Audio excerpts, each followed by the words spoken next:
Bu hikoya sizga ibrat ham ilhom bo'lsin. Bir o'g'ri bolaning hikoyasi. Bir cho'ng to'y ziyofati o'tdi. Buningda nurg'un odamni yig'ilibdi. Buning orasida bir odam boshlang'ich maktabdagi o'qituvchisini ko'rib qoldi-da, berib cho'nqur ehtirom bildirib, o'qituvchisidan so'rabdi. Muallim, meni esingizga oldingizmi? Muallim o bolaga bir haza qarab turgandan keyin, "Yo'q, seni ajab esimga olmadim-ku", debdi. Muallim, "Nima bo'lib meni esingizga olmaysiz?" debdi o odam.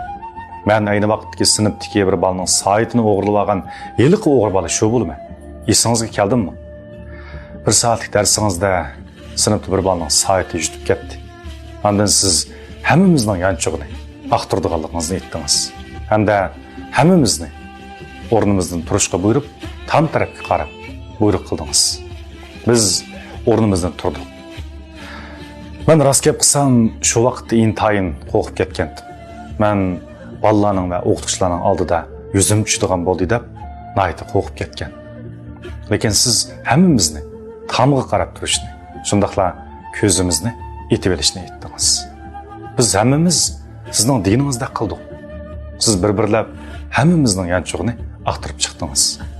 Navbat menga kelgan chaqda siz yanchug'imni aqtirib, soatni tepib oldingizda yana aqtirishni davomlashtirdingiz. Keyin siz hammamizni o'ltirishga buyruq qildingiz. Va shundaqla soatning kim tarafidan o'g'irlanib ketilganligini aytib o'ltirmadingiz. Shunda qilib bir soatlik dars oxirlashdi muallim. Hamda meni esingizga oldingizmi? Muallim u odamga bir haza qarab turib o'tgandan keyin, "Men rostli seni aslayolmayman", debdi. Chunki men o kuni o'zimni ko'zimni etib olib, tam tarafga qarab, sizlarning yanchug'larni aqtirishga boshlagan. Nima uchunligini bilamsan? Chunki men doim sizlarga qarindoshlaringlarning ayibini, ko'zinglarni yumib olib, muomala qilinglar deb tarbiya qilatdim. O'zim qilgan tarbiyaga o'zim amal qilmasam, zodi qanday bo'ladi? Buni olgandan keyin u odam ta'sirlanib, issiq yoshlarni to'kibdi. Tarbiya haqiqatanmi bir safoga muhtoj.